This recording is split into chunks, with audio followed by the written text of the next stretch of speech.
నందరాజ్యంలో వీరుల పోటీలలో భాగంగా 4వ పోటీగా జరిగిన కత్తి యుద్ధంలో కూడా విజేతగా నిలుస్తాడు విక్రమ్.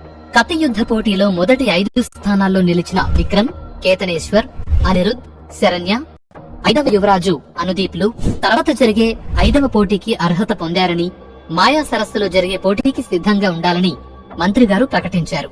4వ పోటీలో మొదటి స్థానం సాధించినందుకు బహుమతిగా విక్రమ్ కు కర్ణ కవచం బహూకరిస్తున్నాను అని మహారాజు గారు ప్రకటన చేయగానే అందరూ ఆశ్చర్యపోయారు. అది నందరాజ్యం రాజుగారి సొంతం. తరతరాలుగా ఆ కవచం వంశ పారంపర్యంగా వస్తూ ఉంది. ఆ రాజ్యాన్ని పాలించే మహారాజుకు మాత్రమే అది ధరించే అర్హత ఉంటుంది. ఆ కవచ కుండలాన్ని వజ్రాయుధం కూడా ఛేదించలేదు అని అందరూ చెప్పుకుంటూ ఉంటారు. అలాంటి కవచాన్ని రాజుగారు విక్రమ్ కి ఇవ్వాలనుకోవటం అందరినీ ఆశ్చర్యంలో ఉంచెత్తింది. విక్రమ్ ఈ రాజ్యానికి కాబోయే రాజు అని అందరికీ చెప్పాలి అనుకుంటున్నారా అనే అనుమానం కళావతితో పాటుగా మరికొంతమందికి వచ్చింది. కవచాన్ని ఇవ్వాలనుకోవడమే కాక మహారాజు గారే స్వయంగా ఆ కవచాన్ని విక్రమ్ కు తొడిగి అతన్ని చూసుకుని మురిసిపోయారు. మిగిలిన నలుగురికి కూడా శక్తివంతమైన ఆయుధాలను బహూకరించి సత్కరించారు. ఈ పోటీలు జరిగే ముందు వరకు విక్రమ్ అంటే ఒక అసమర్థుడు, ఎందుకు పనికిరానివాడు. కాని ఇప్పుడు అందరి చేత వీరుడిగా కీర్తింపబడే స్థితికి వచ్చాడు అనుకుంటూ భాగ్యలక్ష్మి చాలా సంతోషపడింది. మహారాజు గారు విక్రమ్ వాళ్ళని రాజమహల్ కి మారిపోమని మళ్లీ చెప్పడంతో వాళ్లు రాజమహల్లోకి మారిపోయారు. రాజమహల్లోనే కాకుండా బయట కూడా అందరూ భాగ్యలక్ష్మి, విక్రమ్లతో గౌరవముతో, భయభక్తులతో ఉంటున్నారు. ఇదంతా చూస్తున్న కళావతి మాత్రం పగతో రగిలిపోతూ ఉంది. ఎలాగైనా విక్రమ్ ను హతమార్చాలని, లేదంటే జ్యోతిష్యుడు చెప్పినట్టు విక్రమ్ మహారాజు అయిపోతాడని భయపడుతోంది. శిక్షణ, పోటీలు, అభినందనలతో తీరిక లేకుండా గడిపేసిన విక్రమ్ ఆ రోజు రాత్రి భోజనం ముగించి తన గదికి వెళ్లిన తర్వాత వజ్ర ఆయుధాన్ని చూస్తూ ఉన్నాడు. నీ వీరత్వానికి తగిన ఆయుధం ఇది. నీ చేతిలో ఉండగా ఇది నిన్ను గెలిచే యోధులు ఈ లోకంలో ఉండరు అంటూ విక్రమార్క మహారాజుకి వజ్రం ఇచ్చే సమయంలో ఇంద్రుడు అన్న మాటలు అతనికి గుర్తుకొచ్చాయి. ఏమిటి మిత్రమా, తమరి గతం మొత్తం నెమ్మదిగా గుర్తుకు వస్తున్నట్టుందే అని వేదాంశ్ మాటలు వినగానే విక్రమ్ నవ్వుతూ వజ్రను పక్కన పెట్టి, ఏమైంది గురూజీ, ఇన్ని రోజులకు నేను గుర్తొచ్చానా అని అన్నాడు. ఇకపై నా మాటలు కూడా నీకు వినబడవు మిత్రమా అని వేదాంశ్ మాటలు వినగానే ఆశ్చర్యపోయిన విక్రమ్, అదేంటి గురూజీ, ఏమైంది అన్నాడు కంగారుగా. నేను వెళ్లే సమయం వచ్చింది మిత్రమా, నీకు గురువుగా నేను ఇవ్వాల్సిన శిక్షణ ముగిసింది, ఇక నా బాధ్యత ముగిసింది అన్నాడు వేదాంశ్. అది చెబుతున్న సమయంలో వేదాంశ్ గొంతులో ఎటువంటి బాధ లేకపోవటం విక్రమ్ కి ఆశ్చర్యం కలిగించింది. వెళ్లే సమయం రావటం ఏంటి గురూజీ, ఏం మాట్లాడుతున్నారు అని ఆతతగా అడిగాడు విక్రమ్. ఆ ఈశ్వరుని సన్నిధిలో నాకు కాస్త స్థలం దక్కింది, ఇక్కడ నా బాధ్యత ముగిసింది అన్నాడు వేదాంశ్. అదేంటి గురూజీ, మీరు లేకుంటే నేను శిక్షణ ఎలా తీసుకుంటాను అని అయోమయంగా బాధగా అడిగాడు విక్రమ్.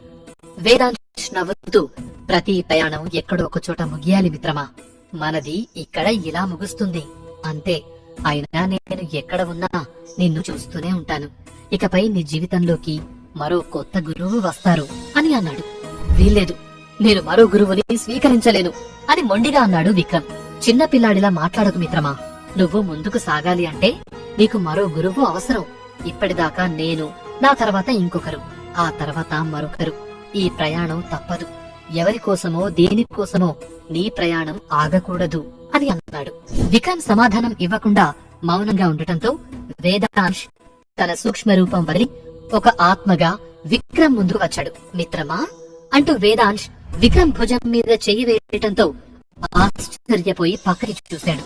అక్కడ వేదాంశ్ కనిపించటంతో గురుజీ అంటూ వెళ్లి వేదాంశ్ ను పట్టుకోవాలి అనుకున్నాడు. కాని వేదాంశ్ ఆత్మరూపంలో ఉండటం వల్ల విక్రమ్ అతన్ని ముట్టుకోలేకపోయాడు. అది గమనించిన వేదాంశ్ నవ్వుతూ విక్రమ్ దగ్గరికి వెళ్లి విక్రమ్ ను గట్టిగా పట్టుకున్నాడు. అప్పుడు విక్రమ్ వేదాంశ్ స్పర్శను అనుభవించాడు. ఇద్దరి మధ్య కొన్ని క్షణాలు మౌనం. ఆ ఈశ్వరుని సన్నిధిలో స్థానం సామాన్యమైన విషయం కాదు కదా మిత్రమా, నా అదృష్టం కొద్దీ ఆయన దగ్గర నాకు కాస్త చోటు దక్కింది.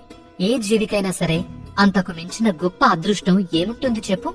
కాని నేను అక్కడికి వెళ్లి ప్రశాంతంగా ఉండాలి అంటే నువ్వు ఇక్కడ మరో గురువుని స్వీకరించాలి అని బాధగా అన్నాడు వేదాంశ్. కన్నీళ్లు నిండిన కళ్లతో వేదాంశ్ వైపు చూశాడు విక్రమ్. వేదాంశ్ కూడా కన్నీళ్లు పెట్టుకున్నాడు.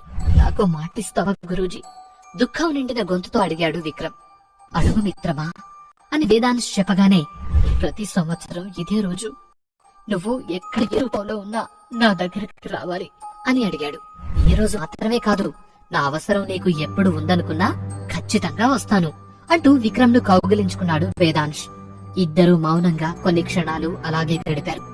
సరే మిత్రమా, నాకు సమయం అయింది, ఇక నేను బయలుదేరుతాను అన్నాడు వేదాంశ్ విక్రమ్ను వదులుతూ. వెళ్ళిరా గురూజీ అంటూ కన్నీళ్లు తుడుచుకున్నాడు విక్రమ్. విక్రమ్ చూస్తుండగానే వేదాంశ్ ఒక వెలుగులా మారిపోయి నెమ్మదిగా గాలిలో మాయమైపోయాడు. వస్తున్న కన్నీళ్లను ఆపుకుంటూ ఆ బాధలోనే నిద్రలోకి జారుకున్నాడు విక్రమ్. కొన్ని రోజులు శిక్షణకు, బయట విషయాలన్నింటికీ దూరంగా గడిపాడు విక్రమ్. మళ్లీ పోటీలు జరిగే రోజు రావటంతో మాయా సరస్సుకు వెళ్లాలని కబురు పంపారు మహారాజు గారు. పోటీకి విక్రమ్ వెళ్లే సమయానికి మిగిలిన నలుగురు సిద్ధమై ఉన్నారు.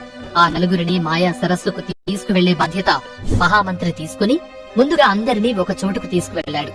అక్కడికి వెళ్లడంతోనే అందరికీ అర్థమైంది అది ఆరావళీదేవి గుడి అని.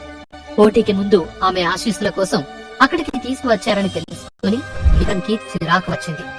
ఆ గుడి లోపలికి వెళ్లి అక్కడ ఆరావళి విగ్రహాన్ని చూసి ఆశ్చర్యపోయాడు.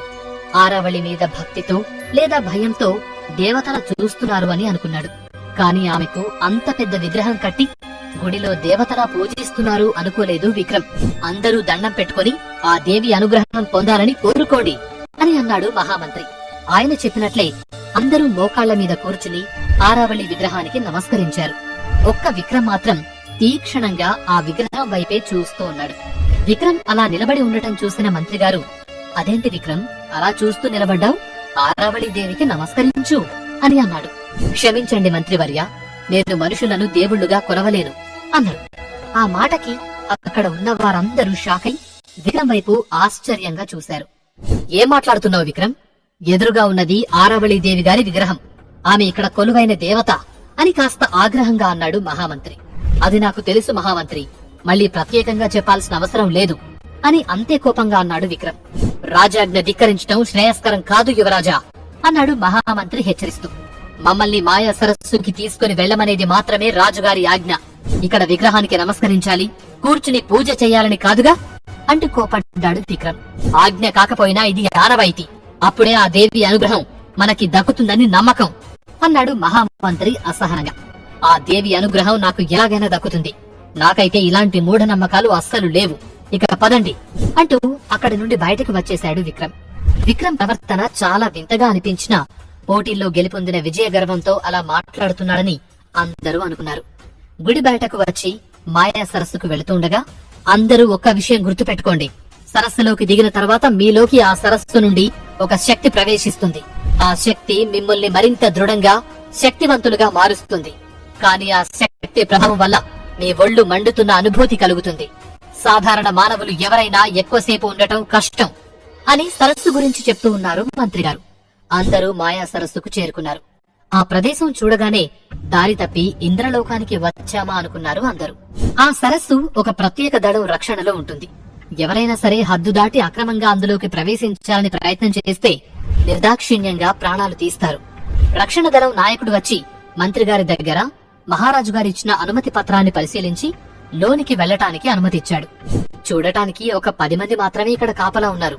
వీళ్లను అడ్డు తొలగించుకుని లోపలికి వెళ్లడం పెద్ద సమస్య అని నవ్వుతూ అడిగింది శరణ్యాదేవి. సూటిగా ఆమె వైపు చూసిన మహామంత్రి, ఎప్పుడైనా గాంధార యుద్ధం గురించి విన్నావా? ఇది కొన్ని వేల సంవత్సరాల క్రితం జరిగిందని మన పూర్వీకులు చెప్తూ ఉంటారు. ఆ యుద్ధంలో కేవలం 10 మంది వీరులు మాత్రమే లక్షల అసుర సైన్యాన్ని ఎదిరించి గెలిచారట. కాలగమనంలో అది ఒక కల్పిత కథగా మిగిలింది. కానీ అది జరిగిందని చాలా మంది చెబుతారు. దక్షయజ్ఞం తర్వాత సతీదేవి శరీరాన్ని విష్ణుమూర్తి ముక్కలుగా చేశాడని విన్నాం కదా. ఆ సమయంలో చెందిన రక్తం ఈ ప్రదేశంలో పడిందని, అది సరస్సుగా మారిందని చెప్పుకుంటారు. ఈ సరస్సు ఎప్పుడూ రక్తంతో నిండి ఉన్నట్లుగా అనిపిస్తుంది. అది వేడిగా పొగలు కక్కుతూ సాధారణ మానవులు ఎవరైనా దిగితే ఎముకలతో సహా కరిగిపోయేలా ఉంటుంది. కానీ ఆ దేవి అనుగ్రహంతో ఈ సరస్సులో దిగిన వారు శక్తివంతులై తిరిగి వస్తారు. కాలక్రమంలో ఈ సరస్సు గురించి తెలుసుకున్న అసుర సైన్యం దేవలోకాన్ని ఆక్రమించుకునే ఉద్దేశంతో ఈ సరస్సులో స్నానం ఆచరించి శక్తివంతులుగా వెళ్లాలి అనుకున్నారు. కానీ రక్షణ దళం వారికి అడ్డుపడింది. ఈ సరస్సులో స్నానం కోసం వచ్చిన లక్షల అసుర సైన్యాన్ని కేవలం 10 మంది వీరులే ఎదిరించారు. అప్పట్లో ఆ యుద్ధం దాదాపు 2 నెలల పాటు జరిగింది. ఆ 10 మంది వీరులు గెలుపు సాధించి ఈ సరస్సుకి రక్షణగా ఉంటున్నారు. అది అలాగే ఆనవాయితీగా వస్తుంది అని చెప్పడం ముగించాడు. ఇంతకీ ఎవరు ఈ వీరులు? మనుషులేనా? అనుమానంగా అడిగాడు అనుదీప్. వారు ఎవరో ఏమిటో నాకు తెలియదు కాని దేవి రక్తం చిందిన సమయంలోనే ఆ ఈశ్వరుని కన్నీళ్లు కూడా జారి నేల మీద పడ్డాయట.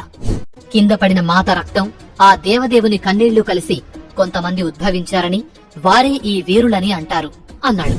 అంటే వీళ్ళని మనం దేవుళ్ళు అనుకోవాలా అని తన అనుమానం అడిగింది శరణ్యాదేవి.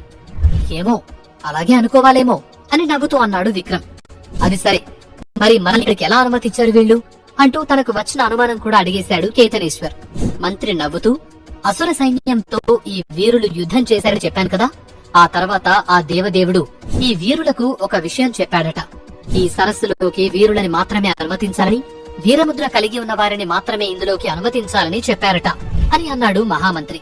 నాకు ఇంకో అనుమానం, అడగవచ్చా మంత్రివర్య అని నవ్వుతూ అన్నది శరణ్య. పర్వాలేదు, అడగవచ్చు. ఈ సరస్సు గురించి చాలా మంది సందేహాలు అడుగుతారని నేను ఊహించాను, అడగమ్మా అన్నాడు మహామంత్రి. ఒకవేళ ఎవరికి తెలియకుండా మనుషులు వస్తే అని అడిగింది. మహామంత్రి గట్టిగా నవ్వుతూ, అందరికీ ఈ స్థలం కనపడదు. ఒకవేళ కనపడినా ఆ మాయా రక్ష దాటి లోపలికి రాలేరు అని వెనక్కి తిరిగి చూశాడు. నిజమే, ఇంతకు ముందు వాళ్లు గమనించలేదు కాని ఆ స్థలం చుట్టూ మాయా రక్షణ పొర ఉంది. వారందరూ అలా మాట్లాడుతూనే సరస్సున్న ప్రాంతానికి వచ్చేశారు. సరస్సు అంటే మైదానంలో చెట్ల మధ్య విశాలంగా ఉంటుంది అనుకున్నారు వారందరూ. కాని ఆ సరస్సు ఒక కొండ గుహలో ఉండటం చూసి ఆశ్చర్యపోయారు. ఆ గుహ ద్వారం నుండే వేడిగా పొగలు బయటకి వస్తూ ఉన్నాయి. ఇక్కడ నుండి మీరే లోపలికి వెళ్ళాలి, నాకు లోపలికి అనుమతి లేదు అన్నాడు మంత్రి అక్కడే నిలబడి. అతనికి వీడుకోలు చెప్పి అందరూ గుహలోనికి ప్రవేశించారు. అక్కడంతా వేడిగా ఉంది. అయినా మొండిగా అడుగులు ముందుకు వేసుకుంటూ వెళ్లారు. కొంతసేపటికి ఆ మార్గం మళ్లీ ఒక పెద్ద గుహలాంటి ప్రదేశంలోకి వెళ్ళింది. ఒకవేళ ఎవరైనా పైనుండి చూస్తే ఇది ఒక అగ్నిపర్వతం అనుకుంటారు. ఆ విధంగా అక్కడి నుండి రక్తం లాంటి ద్రవం లావాలాగా మరుగుతూ పొగలు కక్కుతూ ఉంది. అది చూసిన నలుగురికి గుండెలు జారిపోయాయి. ఇప్పుడు అందులోకి దిగితే ఏమవుతుందో అనే భయం వాళ్ళ వెన్నులో వణుకు పుట్టిస్తుంది. మీరు అందులోకి దిగే ముందే మీ ఆత్మశక్తిని ప్రేరేపించండి, భయాన్ని వదిలేయండి. ఎంత ఎక్కువసేపు అందులో నిలబడి ఉంటే అంత ఎక్కువ ఉపయోగం అని లోనికి వచ్చే ముందు మహామంత్రి చెప్పిన మాటలు అందరికీ గుర్తుకొచ్చి ధైర్యాన్ని కూడగట్టుకుని ఒక్కొక్కరు మానసికంగా సిద్ధమై లోపలికి దిగారు. శరణ్య అయితే 2 అడుగుల దూరం వెళ్లి అంతకు మించి వెళ్లే ధైర్యం లేక ఆగిపోయింది. అనిరుద్, అనుదీప్ మాత్రం మోకాళ్ల లోతు వరకు వెళ్లారు. లోపలికి వెళ్లే కొద్దీ వేడి పెరగటం గమనించాడు విక్రమ్. కేతనేశ్వర్ ఇంకాస్త లోపలికి వెళ్లి అంతకు మించి వేడి భరించలేక అక్కడితో ఆగిపోయాడు. విక్రమ్ మాత్రం నడుము లోతు వరకు వెళ్లి ఆగాడు. ఇంకా కొద్దిగా ముందుకు వెళితే ఆ సరస్సు మధ్య భాగానికి వెళ్లినట్టు అవుతుంది. కాని ముందుకు కదలలేకపోయాడు విక్రమ్. బహుశా శరీరం వల్లనేమో అనుకుంటూ మళ్లీ తనలోని అంతఃశక్తిని మొత్తం కూడగట్టుకుని మొండిగా సరస్సు మధ్య భాగానికి వెళ్లిపోయాడు. అతనికి తన కాళ్ల స్పర్శ తెలియటం లేదు. అసలు కింద ఉన్న శరీర భాగం ఉందా లేదా అన్నట్లుగా ఉంది అతని పరిస్థితి. కాని మిగిలిన శరీర భాగం మాత్రం విపరీతమైన మంటకు గురి అవుతుంది. అయినా అలాగే కళ్ళు మూసుకుని ధ్యానంలోకి వెళ్లిపోయాడు విక్రమ్. క్షణాలు గడుస్తున్న కొద్దీ సరస్సులో ఉన్న వారి ఒంట్లోకి ఆ సరస్సు నుండి ఒక శక్తి ప్రవేశిస్తూ ఉండటం గమనించారు. కాని వారి నరాల్లో మాత్రం చాలా నొప్పిగా ఉంది.